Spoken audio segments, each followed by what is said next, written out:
ഗിരീഷ് പുത്തഞ്ചേരിയുടെ ഓർമ്മകൾക്ക് 4 വയസ്സ്. ഒരു തലമുറയുടെ സംഗീതാസ്വാദനത്തിന് പുതിയ ഭാവതലങ്ങൾ നൽകിക്കൊണ്ട് സന്തോഷവും പ്രണയവും വിരഹവും വേദനയുമെല്ലാം തൻ്റെ തൂലികയിൽ നിന്നും അനുവാച ഹൃദയങ്ങളിലേക്ക് അനസ്യൂതം പ്രഹരിപ്പിച്ച മലയാളത്തിൻ്റെ അനശ്വരനായ ഗാനരചയിതാവ് ഗിരീഷ് പുത്തഞ്ചേരിയുടെ ഓർമ്മകൾക്കിന്ന് 4 വയസ്സ്. മൂവന്തി താഴ്വരയിലെ വെൺസൂര്യനായി ജ്വലിച്ചു നിന്ന പുത്തഞ്ചേരിയുടെ ഗാനങ്ങൾ മൂളാത്ത ഒരു സംഗീതാസ്വാദകരും ഉണ്ടാകില്ല. 300-ലധികം ചിത്രങ്ങൾക്കായി 1500-ലധികം പാട്ടുകളാണ് പുത്തഞ്ചേരിയുടെ തൂലിക നമുക്ക് സമ്മാനിച്ചത്. കോഴിക്കോട് ജില്ലയിലെ പുത്തഞ്ചേരിയിൽ ജ്യോതിഷ വിദഗ്ധനായ പുളിക്കൂല് കൃഷ്ണൻ പണിക്കരുടെയും കർണാടക സംഗീത വിദൂഷികയായ മീനാക്ഷിയമ്മയുടെയും മകനായി 1959 സെപ്റ്റംബർ 23-നാണ് ഗിരീഷ് ജനിച്ചത്. ഒരു സാധാരണ കുടുംബത്തിൽപ്പെട്ട ഇദ്ദേഹം ഉപജീവനത്തിനു വേണ്ടിയാണ് പാട്ടിന്റെ വഴി തിരഞ്ഞെടുത്തത്. നാടക പ്രവർത്തനങ്ങൾക്കും ആകാശവാണിയിൽ ലളിതഗാനം എഴുത്തുമായി നടന്ന പുത്തഞ്ചേരിയെ സിനിമാ ലോകത്തെത്തിക്കുന്നത് തിരക്കഥാകൃത്തും സംവിധായകനുമായ രഞ്ജിത്താണ്. ഗാനരചന മാത്രമല്ല, സിനിമകളുടെ തിരക്കഥ തയ്യാറാക്കുന്നതിലും അദ്ദേഹം തന്റെ കഴിവ് തെളിയിച്ചിരുന്നു.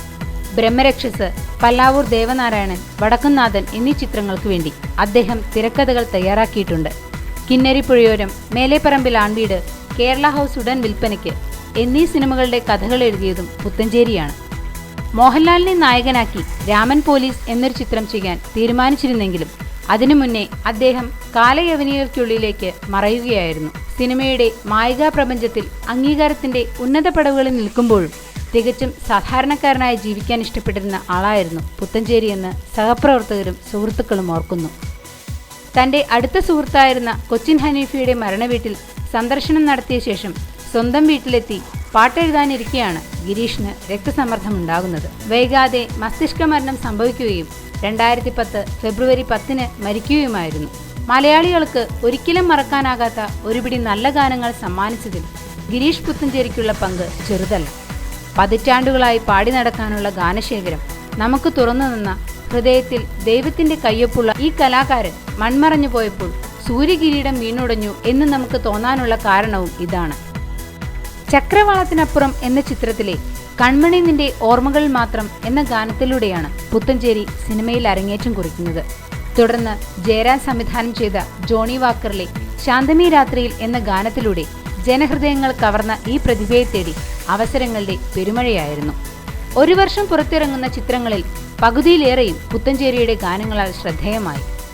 AR റഹ്മാൻ, ലക്ഷ്മികാന്ത്, പ്യാർലാൽ, ഇളയരാജ, രവീന്ദ്രൻ തുടങ്ങിയ ഒട്ടേറെ പ്രമുഖരായ സംഗീത സംവിധായകരുടെ ഈണങ്ങൾക്ക് ഗിരീഷ് പുത്തഞ്ചേരി ഗാനങ്ങൾ എഴുതിയിട്ടുണ്ട്. ഗിരീഷിന്റെ ഏറ്റവും പ്രിയപ്പെട്ട സംഗീത സംവിധായകൻ അന്തരിച്ച രവീന്ദ്രൻ മാഷായിരുന്നു. അരയന്നങ്ങളുടെ വീട് എന്ന ചിത്രത്തിലെ രവീന്ദ്രന്റെ സംഗീതത്തിൽ പിറവിയെടുത്ത പുത്തഞ്ചേരിയുടെ ഗാനങ്ങൾ പ്രേക്ഷകർ ഇരു കൈകളും നീട്ടിയാണ് സ്വീകരിച്ചത്. പിന്നീട് ഇരുവരുടെയും കൂട്ടായ്മയിൽ രൂപപ്പെട്ട നിരവധി ഗാനങ്ങൾ അനുവാചകരുടെ ഹൃദയതാളമായി മാറി. ഓരോ സംവിധായകനും വ്യത്യസ്തമായ പേനയാണെന്നായിരുന്നു പുത്തഞ്ചേരിയുടെ വിശ്വാസം. തന്റെ ഓരോ ഗാനങ്ങളിലൂടെയും അദ്ദേഹം ഊട്ടിയുറപ്പിച്ചതും ഇതേ വിശ്വാസമായിരുന്നു. സിനിമയുടെ സന്ദർഭത്തിനും അന്തരീക്ഷത്തിനും അനുയോജ്യമായ രീതിയിലുള്ള വരികളാണ് അദ്ദേഹം എഴുതിയിരുന്നത്.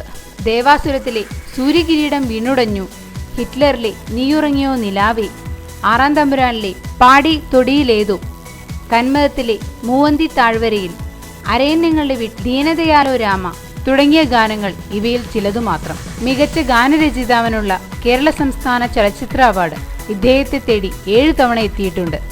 ഇതിൽ 2001 മുതൽ 2004 വരെ തുടർച്ചയായി 4 വർഷം രാവണപ്രഭു, നന്ദനം, ഗൗരീശങ്കരം, കഥാവശേഷൻ എന്നീ ചിത്രങ്ങളുടെ ഗാനരചനയ്ക്കാണ് അദ്ദേഹം സംസ്ഥാന പുരസ്കാരത്തിന് അർഹനായത്. ഓരോ പ്രധാന വാർത്തയും ഇന്ത്യ ക്ലിപ്സിലൂടെ അറിയാൻ ഞങ്ങളുടെ ഫേസ്ബുക്കിലും ട്വിറ്ററിലും അംഗമാകും.